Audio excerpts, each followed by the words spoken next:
మూకం కరోతి వాచాలం పంగుం లంఘయతే గిరిం యత్కృపాతమహం వందే పరమానందతాండవం. నమః శివాయ సాంబాయ శాంతాయ పరమాత్మనే మృత్యుంజయాయ రుద్రాయ మహాదేవాయ తే నమః. శివాయ గురవే నమః. శ్రీమాత్రే నమః. శ్రీ విష్ణురూపాయ నమః శివాయ. శ్రీతాండవేశాయ నమః శివాయ. శివతాండవ స్తోత్రకర్త మొత్తం 11 శ్లోకాల్లో స్వామివారి యొక్క అత్యద్భుతమైన నాట్య సౌందర్యాన్ని, అప్పుడు స్వామి యొక్క రూపంలో ఉన్న వైభవాల్ని వర్ణిస్తూ జయత్వదభ్ర విభ్రమ భ్రమద్భుజంగమశ్వసత్ వినిర్గమత్క్రమస్ఫురత్ కరాళభాల హవ్యవాట్ ధిమిధ్వనన్ మృదంగ తుంగ మంగళ ధ్వనిక్రమ ప్రవర్తిత ప్రచండ తాండవ శివ. ఈ శ్లోకాన్ని విస్తారంగా వ్యాఖ్యానించుకున్నాం. ఇందులో ప్రధానంగా స్వామి నాట్యంలో మద్దెల ధ్వనిని చెప్పారు. మిగిలినటువంటి వాద్యములన్నీ అక్కడ ఉన్నప్పటికీ కూడా మద్దెల ధ్వని చెప్పడంలో విశేషం ఏంటంటే, అది నారాయణుడు ఆ మర్దలాన్ని మ్రోగిస్తూ ఉంటాడు కనుక హరిహరుల యొక్క సమన్వయతత్వాన్ని ప్రతిపాదించడానికై అందులోనూ నాట్యంలో మద్దెల ధ్వని అత్యంత ప్రధానం కనుక దాన్ని పేర్కొనడం జరిగింది. ఉపలక్షక న్యాయం అనే దాన్ని అనుసరించి ఒకదాన్ని చెప్పగానే మిగిలినవి కూడా కలుపుకుని తెలుసుకోవాలి అని శాస్త్రంలో ఉన్నటువంటి ఒకానొక పద్ధతి. ఆ పద్ధతి ప్రకారంగా ఇతర వాద్యాల విశేషాలు కూడా చెప్పుకున్నాం. ఇందులో తాత్వికంగా గమనిస్తే మరొక విశేషమైన అంశం ఉన్నది. ఇక్కడ శివనాట్యంలో అనేక మంది దేవతలు పాల్గొని ఉన్నారు. కొందరు కేవలం ప్రేక్షక స్థానంలో కూర్చుంటే, కొంతమంది ఆ నాట్యంలో వాళ్ళు భాగస్వామ్యం వహించారు. ఏ విధంగా అంటే వివిధములైన వాద్యములు గానములు ఇస్తూ, ఎందుకంటే బ్రహ్మ తాళం వేస్తున్నాడు, ఇంద్రుడు వేణువు మోగిస్తున్నాడు, వాణి అనగా సరస్వతి వీణ మ్రోగిస్తున్నది, లక్ష్మీదేవి గానం చేస్తున్నది. ఇలాగ వర్ణించిన దానిలో ఉన్నటువంటి ఆంతర్యం ఏంటంటే, శివనాట్యంలో సమస్త దేవతలు కూడా కలిసి ఉన్నారు అని. వీరందరూ ఆ నాట్యంలో సహకారులు. అంటే నాట్యంలో సమస్త దేవతల యొక్క శక్తులు కలిసి ఉన్నాయి. ఇది మనం గమనించినట్లయితే విశ్వంలో జరిగే ప్రతి చైతన్యం యొక్క స్పందన కూడా శివనాట్యమే. అసలు ఋగ్వేదంలో నట అనే శబ్దం కనబడుతున్నది. దానికి అర్థం ఏంటంటే స్పందన అని. నట ధాతువు స్పందనార్థే అని శాస్త్రం చెప్తున్నది. నట అనేటువంటి ధాతువుకి స్పందన అని అర్థం, వైబ్రేషన్. సృష్టి అంతా కూడా ఆ స్పందన వల్ల ఏర్పడిన ప్రకంపనల వల్లనే జరుగుతున్నది. కాశ్మీర శైవ సిద్ధాంతంలో స్పంద శాస్త్రం అనే ఒక శాస్త్రం ఉన్నది. అంటే పరమేశ్వరుడు యొక్క స్పందన, ఆ స్పందన నుంచి జగత్తంతా ఏర్పడింది. స్పందన ఎక్కడుంటుందంటే చైతన్యం ఎక్కడుంటే స్పందన అక్కడ ఉంటుంది. శివుడు చైతన్య స్వరూపుడు. ఆయన యొక్క స్పందనయే సంకల్ప రూపంగా ప్రభవించి ఆ సంకల్పం సృష్టిగా విస్తరించింది. అందుకే సృష్టి అంతటికి కారణమైన శివ సంకల్పశక్తి, ఆదిశక్తి, స్పందశక్తి. అదే మాట మనకి సౌందర్యలహరిలో ఆదిశంకర భగవత్పాదుల వారు కూడా నచే దేవం దేవో నకల కుశల స్పందితుమపి అనే మాటలు చెప్పారు. పరమేశ్వరుని యొక్క స్పందశక్తి ఏదైతే ఉన్నదో అది ఆదిశక్తి, ఇచ్ఛాజ్ఞాన క్రియలకు మూలమైన సంకల్పశక్తి. ఆ సంకల్పశక్తి నాట్యముగా కనబడుతుంది ఇక్కడ. అటువంటి ఆ నాట్యముగా విస్తరించినటువంటి విశ్వంలో అనేక మంది దేవతలు ఉన్నారు. ఈ దేవతలందరూ కూడా ఆ శివ చైతన్యంలో భాగాలే. అందుకే వారందరూ శివనాట్యంలో వాళ్ళందరూ పాల్గొనట అర్థం ఏంటంటే వివిధ దేవతాశక్తులతో కూడినటువంటి ఆ శివ చైతన్యం, అనగా శివ చైతన్యంలో ఉన్న రకరకాల భూమికలే రకరకాల దేవతాశక్తులు. ఆ దేవతలందరూ శివుని యొక్క వ్యక్తీకరణలో భాగములే. అందుకే శివనాట్యంలో వారందరూ నట్టువాంగంలో ఉన్నారంటే భావం ఈ విధంగా దర్శించాలి. అంతేకాదు శివనాట్య భావన ఒక యోగం, ఒక సాధన. శివుని అనేక మూర్తులు ఉన్నప్పటికీ కూడా నటరాజమూర్తి ఒక సంపూర్ణమైన శివతత్వాన్ని వ్యక్తపరుస్తూ ఉంటుంది. ఈ తాండవ స్తోత్ర వ్యాజంతో మనం ఆ నటరాజ వైభవాన్ని ఇప్పుడు ఆవిష్కరించుకోబోతున్నాం. ఆంగికం భువనం యస్య వాచికం సర్వవాంగ్మయం ఆహార్యం చంద్ర తారాది తం వందే సాత్వికం శివం. ఇది నాట్యశాస్త్రానికి భాష్యం రచిస్తూ నందికేశ్వర కారికల్లో ఉన్న ఈ శ్లోకాన్ని ప్రస్తావన చేశారు. అభినవగుప్తుడు కూడా దీని గొప్ప వ్యాఖ్యానాన్ని రచించాడు. నటరాజు గురించి ఎవరు ఎక్కడ నాట్యం చేసినా ఈ శ్లోకాన్ని ప్రార్థనా శ్లోకంగా చెప్తూ ఉంటారు. ఇందులో నటరాజుని ఎలా చూడాలో చూపిస్తున్నారు. ఇప్పుడు విజ్ఞాన శాస్త్రవేత్తలు కాస్మిక్ డ్యాన్స్ అంటున్నప్పటికి కూడా యుగాల క్రితం నందికేశ్వర కారికలో ఆ ప్రస్తావన ఈ శ్లోకంలో కనబడుతున్నది. ఆంగికం భువనం యస్య, ఈ భువనమంతా కూడా శివుని యొక్క శరీరమే. త్రిభువన వపుషం విష్ణుమీశం నమామి అని చెప్పినట్లుగా ఈ భువనము ఆయనకు ఆంగికం. నాట్యంలో 4 ప్రధాన అంశములు ఉంటాయి: ఆంగికము, వాచికము, ఆహార్యము, సాత్వికము అని. ఆంగికం అంటే ఆ శరీరం యొక్క స్థితి.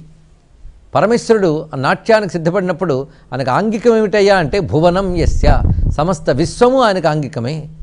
వాచికం సర్వవాంగ్మయం, విశ్వంలో ఉన్న ప్రతి శబ్దము ప్రతి వాంగ్మయము ఆయనకు వాచికమే. ఇక ఆహార్యం, ఆహార్యం అంటే తాను ధరించినటువంటి అలంకారము, వస్త్రాదులు, ఆభూషణములు ఇవన్నీ కూడా ఆహార్యం అని చెప్పబడతాయి. స్వామికి ఆహార్యం ఏమిటంటే ఆహార్యం చంద్ర తారాది, చంద్రుడు, నక్షత్రాలు, గ్రహములు ఇవన్నీ కూడా మనకు ఆహార్యముగా ఉన్నాయి. తం వందే సాత్వికం శివం. ఇక్కడ సాత్వికం అంటే అభినయ విశేషం, విశ్వం యొక్క ఎక్స్ప్రెషన్ అంటే వ్యక్తీకరణ, అభివ్యక్తి, అది శివస్వరూపము. అందుకే తం వందే సాత్వికం శివం. ఈ యొక్క వర్ణంలో విశ్వమంతా విశ్వేశ్వరుని నాట్యంగా దర్శించారు.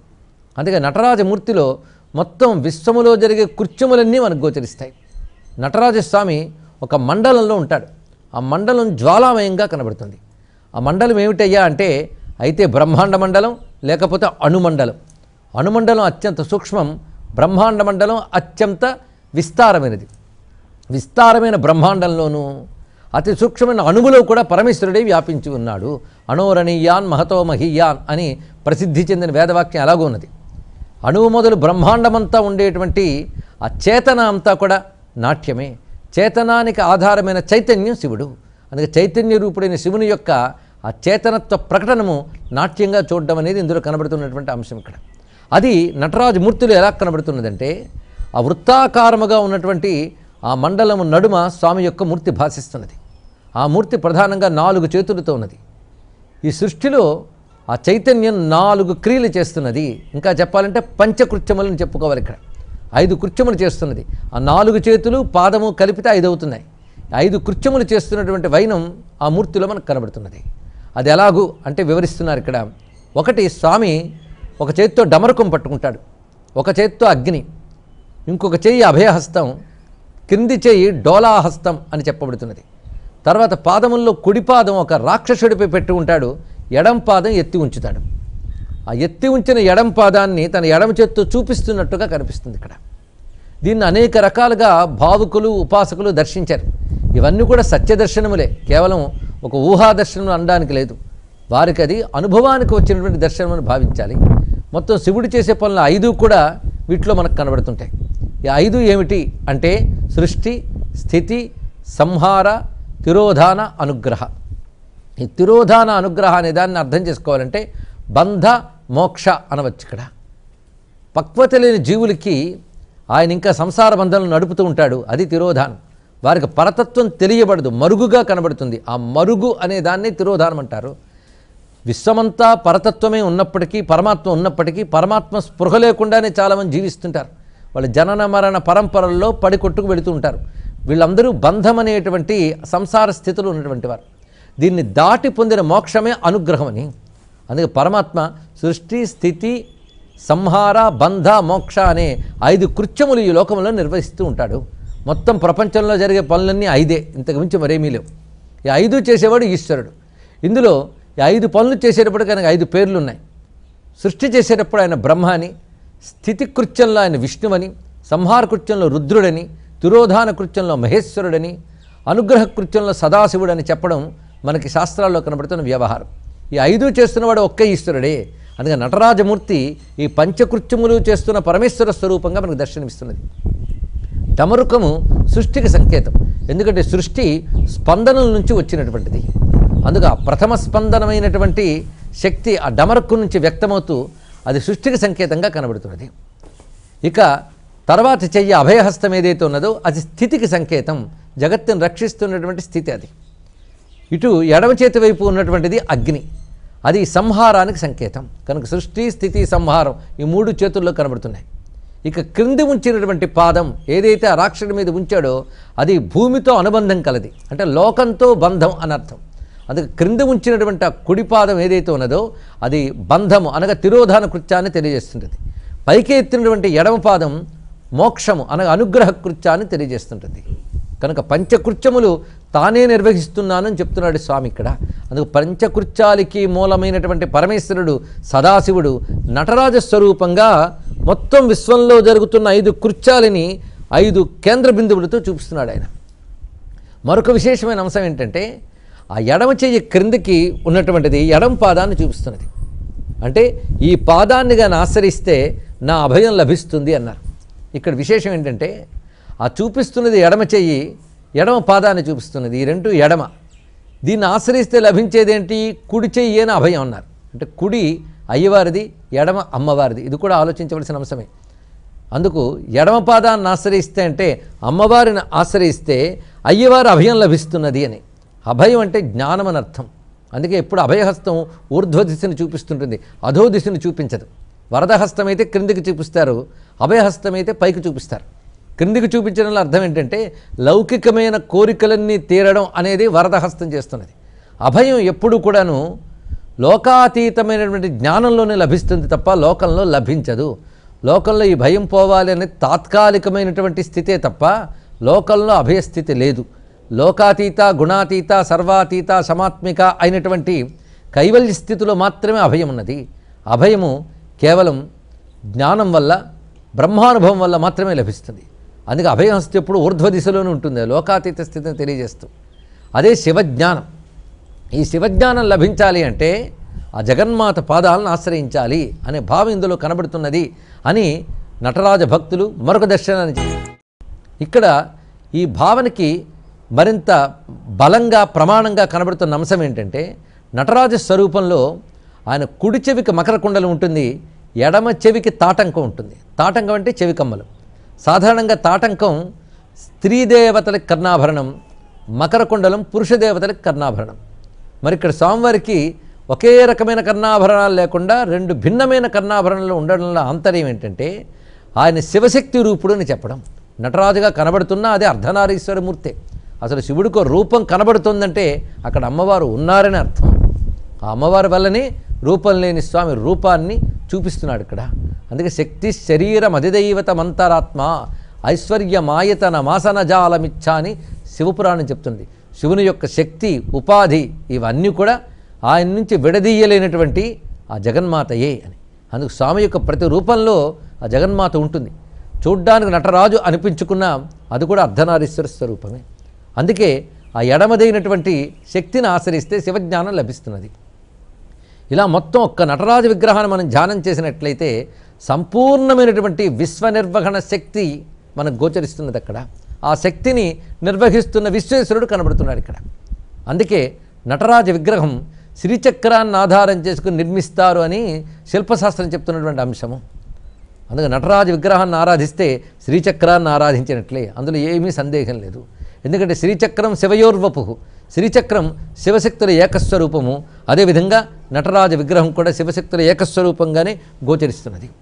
ఈ నటరాజ క్షేత్రములు కొన్ని కనబడుతున్నాయి. అనేక ఆలయాల్లో నటరాజ ప్రతిమలు ఉంటాయి. కానీ తమిళనాడులో చిదంబర క్షేత్రం నటరాజ క్షేత్రంగా ప్రసిద్ధి. ఇది కాక నటరాజ క్షేత్రములు చాలా ఉన్నాయి తమిళనాడులో. అందుకే చిదంబర క్షేత్రం అత్యంత ఉత్కృష్ట క్షేత్రముగా సంపూర్ణమైన నటరాజతత్వం అక్కడ ఆవిష్కరింపబడుతోంది గనక దివ్యమైనటువంటి కైలాస భూమిగా కూడా చెప్పబడుతుంది. మోక్షప్రధానమైన క్షేత్రాల్లో కాశీ, శ్రీశైలం, అదేవిధంగా చిదంబరం ఈ 3 చెప్పబడుతున్నాయి. ఈ చిదంబరానికి పుండరీకపురము అని కూడా పేరు ఉన్నది, వ్యాఘ్రపురము అని కూడా నామం ఉన్నది. ఇక్కడ వ్యాఘ్రపాదుడు, పతంజలి వీరిరువురికి కూడా పరమేశ్వరుని నాట్యం దర్శనానుభవంగా లభించింది వాళ్ళకి. ఇక్కడ ఎంతో కాలం తపస్సు చేయడం చేత అక్కడ నిత్యం జరిగే నాట్యాన్ని వాళ్ళకి చూపించాడు. ఇప్పటికీ తిల్లవనము అని చెప్పబడుతున్న చిదంబరంలో దివ్యమైన శివనాట్యం ప్రదోష వేళల్లో జరుగుతుంటుంది. కానీ అది చూడగలగాలి అంటే దానికంటూ ఒక దీక్ష, ఒక సాధన, ఒక సిద్ధి ఉంటాయి. అది సామాన్యులకు లభ్యం కాదు. మహానుభావుడైన వ్యాఘ్రపాద మహర్షి పతంజలి, సాక్షాత్ ఆదిశేషుని స్వరూపమైన పతంజలి బహుకాలం తపస్సునాచరించి శివనాట్యాన్ని దర్శించారు. ఇక్కడ ఉభయులు కూడాను ఆ నటరాజమూర్తిని స్తుతించారు. ఇందులో వ్యాఘ్రపాదుడు చేసిన స్తోత్రం లోకంలో ప్రసిద్ధిగా వందే శంభుం ఉమాపతిం సురగురుం వందే జగత్కారణం వందే పన్నగభూషణం అనే శ్లోకములుగా వందే శబ్దముతో ఉన్న బహు శ్లోకములు ఉన్నాయి. ఇవన్నీ వ్యాఘ్రపాదుడు రచించాడు. ఇక పతంజలి శివనాట్యం మన కళ్ళకు కట్టేటట్లు ఆయన వర్ణించాడు.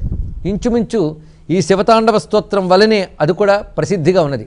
ఇది పతంజలి కృత శివతాండవ స్తుతి అంటారు. నటేశ నవకం అని కూడా పేరు.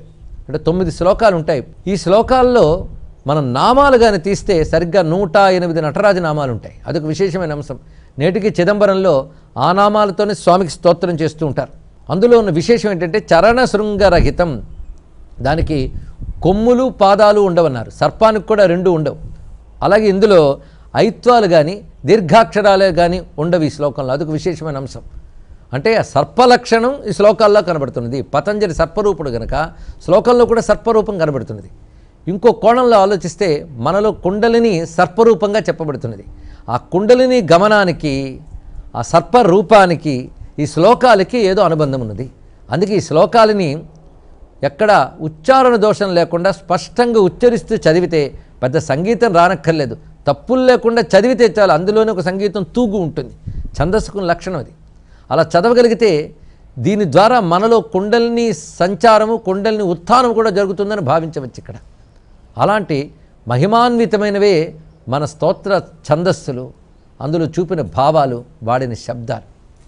ఇప్పుడు ఆ శ్లోకములు మొత్తం ఎన్నో ఉన్నప్పటికీ ఈ తాండవ స్తోత్రం మరింత హృదయంలో నిలుపుకోవడానికి, తాండవమూర్తి మన ధ్యానంలో నిలబడ్డానికి ఒక 2 శ్లోకాలను స్మరించుకుందాం. సదంచితము దంచిత నికుంచిత పదం ఝల ఝలంచలిత మంజుకటకం పతంజలి దృగంజన మనంజన మచంచల పదం జనన భంజనకరం కదంబ రుచిమంబర వసంపరమంబుద కదంబక విడంబక గళం చిదంబుధి మణింబుద హృదంబుజ రవిం పరచిదంబర నటం హృది భజ పరచిదంబర నటం హృది భజ. ఈ శ్లోకములన్నీ కూడా పరచిదంబర నటం హృది భజ అనేటువంటి శబ్దంతో వస్తూ ఉంటాయి.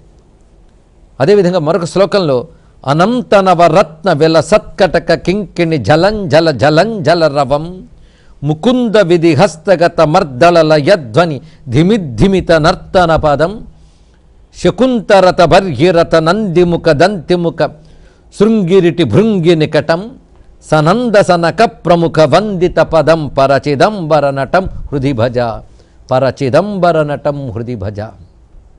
ఈ శ్లోకంలో స్వామి యొక్క పాదముల వర్ణన చాలా విశేషముగా ఉన్నది. సదంచిత ముదంచిత నికుంచిత పదం.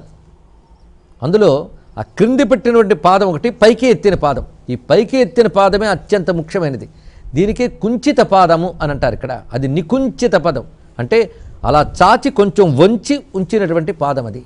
ఆ కుంచిత పాదాన్నే ధ్యానిస్తూ కుంచితాంఘ్రి స్తవము అని ఉమాపతి పండితుడిని మహానుభావుడు రచించారు. ఇక్కడ ఆ కుంచిత పాద ధ్యానం ఇక్కడ పతంజలి చేస్తున్నాడు. ఇక్కడ సత్ అనగా శాశ్వతమైన తత్వము, ముదం అనగా ఆనందం.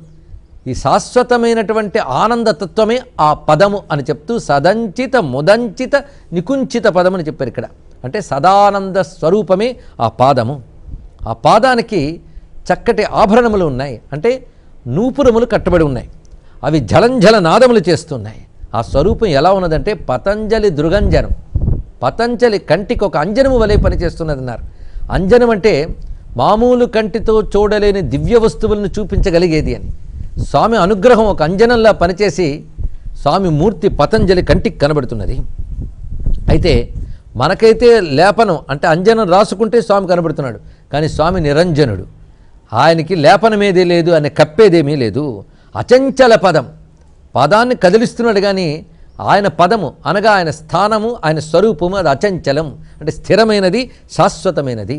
అలాంటి స్వామి పాదాన్ని ఆశ్రయిస్తే జననభంజనకరం, మళ్ళీ జన్మ లేకుండా చేస్తాడు. అటువంటి వాడు కదంబ రుచి మంబరవసం, ఒక మేఘము వలె ప్రకాశిస్తున్నటువంటి వాడై అంబరవసం ఆకాశమునందున్నాడు. అదే చిదాకాశం, చిదంబరం. అటువంటి స్వామి కంఠం ఎలా ఉందంటే అంబుద కదంబక విడంబక గళం, మేఘపంక్తి వలె నల్లని కాంతితో ఉన్నటువంటి కంఠము కలవాడు అయినటువంటి ఆ స్వామి చిదంబుధి మణి అంటే జ్ఞానమనే సముద్రము నుంచి మథనము చేయగా లభించిన మణి అతడు. అంటే జ్ఞాన సముద్రము యొక్క సారస్వరూపము. అలాంటి చిదంబర నటరాజుని హృదయంలో ధ్యానిస్తున్నారు అన్నారు. ఆ చిదంబరం అనగా దహరాకాశం. దహరాకాశంలో ఉండేటువంటి ఆ చైతన్య రూపమైన ఆత్మయే నటరాజు. అదే చిదంబర నటరాజ దర్శనం అంటే ఇంత విశేషమైన భావం ఉన్నది. అందున అతడు ఏ రాక్షసుడి మీద పాదం పెట్టాడో ఆ రాక్షసుడి పేరు అపస్మారుడు. దీనికి అనేక రకాల పేర్లు ఉన్నాయి, కానీ ప్రధానంగా అపస్మార శబ్దమే శాస్త్రం చెప్తున్నది. అపస్మారుడు అంటే స్మృతి లేకపోవడం అనేది అపస్మృతి అనేది.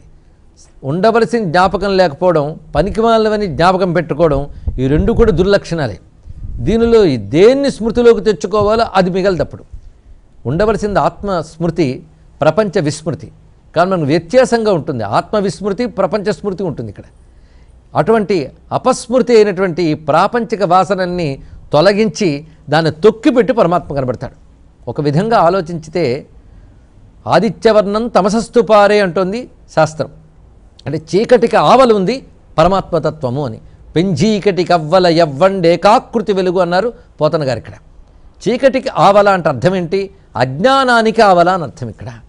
అందుకు పరమాత్మ ఎక్కడ కనబడుతున్నాడంటే ఒక రాక్షసుడిపై పాదం పెట్టి కనబడుతున్నాడు. అంటే అజ్ఞానాన్ని తొక్కిపెట్టి జ్ఞానం ప్రకాశిస్తోంది. ప్రకాశిస్తున్న జ్ఞానమే నటరాజు, తొక్కిపెట్టిన అజ్ఞానం అపస్మారుడు. విద్యలు జ్ఞానము బుద్ధికి అందకుండా చేసేది బుద్ధిమాంద్యం. ఈ బుద్ధిమాంద్యం వల్ల అనేక రకాల వికారాలు పుడుతూ ఉంటాయి. ఇక్కడ ఆ బుద్ధిమాంద్యాన్ని అణచివేస్తేనే జ్ఞానం లభిస్తుంది. అందుకే నటరాజమూర్తి గురుమూర్తి. ఆయన్ని ఆశ్రయిస్తే అజ్ఞానాన్ని అణచివేస్తాడు. ఈశాన సర్వవిద్యానాం అని చెప్పినట్లుగా సర్వవిద్యలకు ప్రభువు గనక పరావిద్య కానీ అపరావిద్య కానీ ఏదైనా అనుగ్రహించాలంటే ఆయన్నే ఆశ్రయించాలి. దక్షిణామూర్తి స్వరూపం శివుని యొక్క గురుమూర్తిగా ప్రసిద్ధంగా ఉన్నది. నటరాజు కూడా దక్షిణామూర్తి రూపమే అని ఆగమశాస్త్రాలు చెప్తున్న అంశం. నటరాజస్వామిని చిదంబర దక్షిణామూర్తి అంటారు. అదొక ప్రత్యేకమైన అంశం ఇక్కడ. అందుక చిదంబర దక్షిణామూర్తి. సాధారణంగా దక్షిణామూర్తి కూర్చొని కనబడుతూ ఉంటాడు మర్రి చెట్టు కింద. ఈయన నాట్యం చేస్తూ ఉంటాడు. అంటే ఒక చలన రూపంలో కనబడుతున్నప్పటికీ ఇది కూడా స్థిరమైనటువంటి ఆత్మజ్ఞానాన్ని చెప్తుంది. అందుకే అచంచల పదం అనే మాట ద్వారా మహానుభావుడు పతంజలి దీన్ని స్ఫురింపజేశాడు.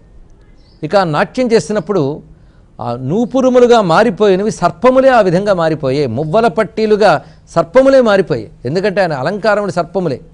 అవి వివిధ విధాలుగా మారగలిగే లక్షణాలు, శక్తి వాటికున్నది. ఎందుకంటే దేవతా సర్పాలు కదా. అనంత, వాసుకి, తక్షక, కర్కోటక, శంఖ, కుళిక, పద్మ, మహాపద్మ, ధనంజయ, శంఖపాల అనబడే దేవతా సర్పములు స్వామివారికి అలంకారాలుగా ఉన్నాయి. ఆ కారణం చేతనే అనంత నవరత్న విలసత్కటక కింకిణి జలంజల జలంజల రవం. అనంతుడే ఒక నవరత్నమయమైనటువంటి మువ్వలతో కూడినటువంటి నూపురములుగా మారిపోయి ధ్వని చేస్తూ ఉన్నాడు. ఇంకోవైపు ముకుంద విధి అంటే విష్ణువు, బ్రహ్మ మొదలైన వారు వివిధమైన వాద్యములు మ్రోగిస్తూ ఉంటే ఆ ధ్వనులకు అనుగుణంగా నర్తన చేస్తున్నాడు స్వామి. ముకుంద విధి హస్తగత మర్దళ లయధ్వని ధిమిద్ధిమిత నర్తన పదం.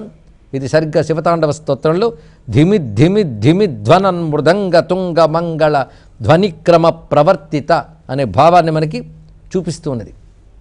ఇక చుట్టూ కొలుచుకుంటున్న వాళ్ళు అనేక మంది దేవతలు ఉన్నారు, కానీ స్వామికి అతి దగ్గరగా ఉన్న వాళ్ళని చెప్తున్నాడు.